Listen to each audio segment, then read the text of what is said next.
do that. But what you guys have to measure is this guy believable? Does he mean it? Does he live it? Does he walk it? And in order to do that, I need to let you know about me. And so my first purchase, I grew up in Colorado. My first purchase, because I was making some money, always trying to make some money, always trying to make a buck, right? I'm like 6 years old, very young. And my grandmother, I was raised by my mom and my grandmother. And she was from Oklahoma, grew up in the Depression, learned how to conserve everything, learned how to take care and be a good steward of everything that I had. But she said the first thing you need to do is go buy a wallet. So I went up to the drugstore and saw that there was a wallet, and I saw that it was $5.68, and I had that wallet for like 40 years, and then I lost it. But anyway, that's a sad story. Anyway, I bought this wallet. I went up there and I saved $5.48. And I went up there and I put the money on the table, and she's like, well, no, that's $6.12. And I'm like, what? What are you talking about? No, it says $5.48. Well, there's something, sweetie, called taxes. And I was a 6-year-old kid and I cried. And she gave me the wallet for $5.48. But that was my first experience with the government. I cried. My next experience was in school. I think I was like maybe third grade, and they were telling us about communism. It's funny that we're talking about communism here. They were telling me about communism, and I said, well, what is communism? And she said that's where everybody shares everything. And I said, what's wrong with that? And she said, it's just not good. And at that moment, I decided that I was a communist. True story. I was a communist. So there's people that say, if you're not a liberal when you're young, you've got no heart, and if you're not a conservative when you're older, you've got no brain.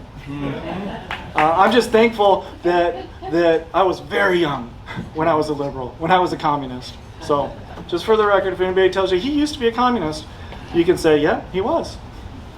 I was a young entrepreneur. I was always trying to make money.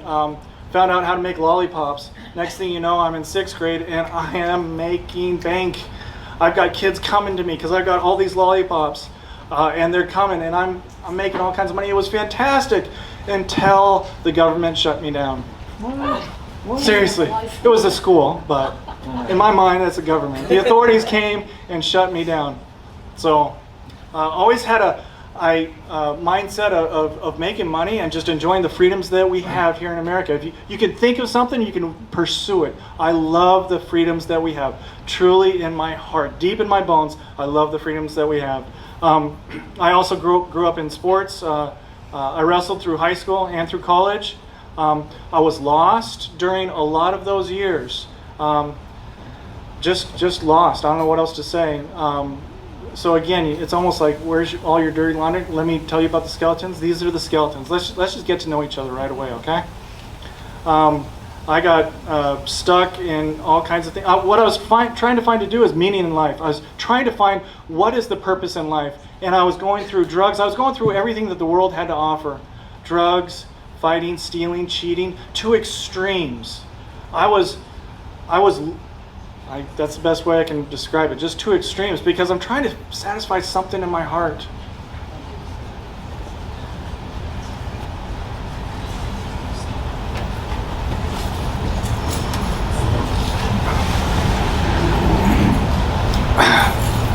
And God found me.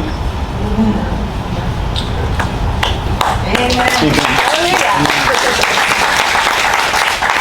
God got a hold of me in a radical way, and I committed my life to Him. You guys know of the missionary Jim Elliot, who died in South America. He wrote a book called The Tip of the Spear. They were from Colorado. His wife came to speak at our church, the church that I was going to after I became a believer, and she talked about living life on the edge for Jesus. And I knew that that's what I needed to do. I knew that my heart is prone to wander. All of our hearts, just for the record, all of our hearts are prone to wander. We all have sin. and we all need God. And for me, I knew that I had to live life on the edge to be close and have that intimacy with Jesus Christ, my Lord and Savior. And so after that, I wanted to be a missionary, but God had different plans. He kept me in school. Next thing you know, I was starting a business. That's where it got, and I knew I had to. I just knew I had to. But something happened during that time. I was working at the University of Northern Colorado in IT. I'm not a computer expert, by the way. if you need punch cards, maybe, but but it's been a long time. So Claire said, "You've got to go do it," and I knew I had to. So I started the business. And as I started the business, I just want to, there's so many different things. It was an impossible task. Everybody said there's no way that you can do it. Why would you leave the security that you have? Because I had been promoted very quickly within the University of Northern Colorado, doubled my salary within the first year, 2 years, something like that. I didn't work there very long, but doubled the salary, had this ridiculous position. They fast-tracked me to be pretty much the director of IT there at the university, and I knew that I had to give up all that security. I knew that I had to, and then Claire said, "Go." And so I walked into an impossible situation, starting a business. The first thing I did when I started that business, as soon as we had a conference room, we named it 624, Matthew 6:24, because that needed to be the reminder always that you cannot serve two masters. You cannot serve both God and mammon. This is important because when you guys think about sending somebody, and somebody, was it Jim? Jim said already, this is what happens when people go. We send people, we trust people, we send them to Washington, and then they get corrupted. I want to tell you that God has prepared me for this from day one. Every time when we changed different buildings, 624 was the main conference room because I needed to be reminded, and I want everybody else to know that we cannot serve two masters. How can you be in business and not serve and not serve mammon? Well, it's not necessarily money. It's not that we hate money. We hate the love of money, and we hate what money brings and all the wealth and the prestige. Do not fall in love with those things. That is a master that you do not want to serve. And eventually, you will hate God. That's what the Bible says. And it's true. I've seen it. I've seen it. A lot of things happened during those business years. The internet crash happened. That's another time that everybody could just go, you could go make money easy. All you had to do is put a .com behind your name. You guys remember those days? Yeah. Oh, I'll invest $1 million here and there. Everybody was saying, you've got to go do these things. I'm like, I don't see it. I don't get it. There's no value that's being provided. So we avoided that entire boom because we had to get to what the value was. What's the actual value of what we're trying? Because if we're not providing value, what are we doing? Stop. And the same thing is held true in everything that I've done. I've got to provide value. And God in his wisdom has always given me insights and innovation into providing value. So then we were in the mortgage software business. Isn't that funny? Despite impossible odds. And I remember going against, because you think about, wait, how can you go against Vern Buchanan? He's got all the money. What do you have? You don't have all this. I had lots of money, by the way. Don't anymore. Intentionally. That's a whole nother. You want intrigue? Yeah. I was worth close to $100 million, and I didn't want any of it. Ask my wife at the right time because she's still a little upset.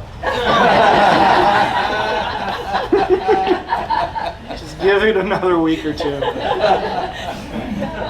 True story. So, anyway, with the mortgage industry, we would go and talk to these mortgage banks, and it's fascinating. I feel like part of my life has been like a Forrest Gump-like life. I'm talking to these big banks, and they're like, I don't know if we can trust you. I don't know because you're not financially strong enough. We lost deals because our balance sheet wasn't what they expected. And we didn't want to bring in outside investors because when you bring in outside investors, then you got to do what outside investors tell you to do. When you sell yourself to PACs and other people in DC, you see where this is going. So what happened with those companies? Just name some of them. Wachovia, Countrywide Mortgage, JP Morgan, Novastar. Some of these companies said, we don't want to do business with you. 2 years later, those companies are gone and we're still rocking. And God showed me something in that. Showed me a lot. Provide the value. Provide the value and don't buy in to the world's threats of surrendering to mammon. God provided value. God allowed us to provide value and keen insight. We had the strongest software. We're selling to what Wells Fargo was Wachovia, and we sold our software because our software was the best at finding out and parsing through. There was fancy technology words. It was really good software that could find out exactly and measure all the data from different angles. So we go through this and then we spend $500,000 just in the sales cycle because it's a $50 million deal just to get the deal, not to buy the company, just to buy the software. Okay? So we win the deal with Wachovia. And next thing you know, it goes to the executive committee. They had this whole thing laid out and they declared us the winner. And now it goes to executive committee and executive committee just shuts the whole thing down. Wait, why did they shut this down? It took a while. It took a while for me to understand what was going on. It was difficult. It was a difficult time to spend $500,000 in a sales cycle and get nothing for it, other than shafted in the end. But I found out later what it was. Our software could pierce in to see the value of the pools of loans that they were trying to sell, and they didn't want it. They did not want to see the corruption. There's themes here that God has planted inside of me that is going to go to Washington, D.C. Right. God did not want, they did not want to see the corruption within those pools. And God gave me the tool to show it, and I didn't know what to do with it at the time. I don't know if I would have done anything different, honestly, but it was a fascinating experience to see how people will just, when somebody looks at you and then they look the other way, there's a reason for that. I'm learning how to find why people are looking away. There's more to the story. There's always more to the story, and there's corruption.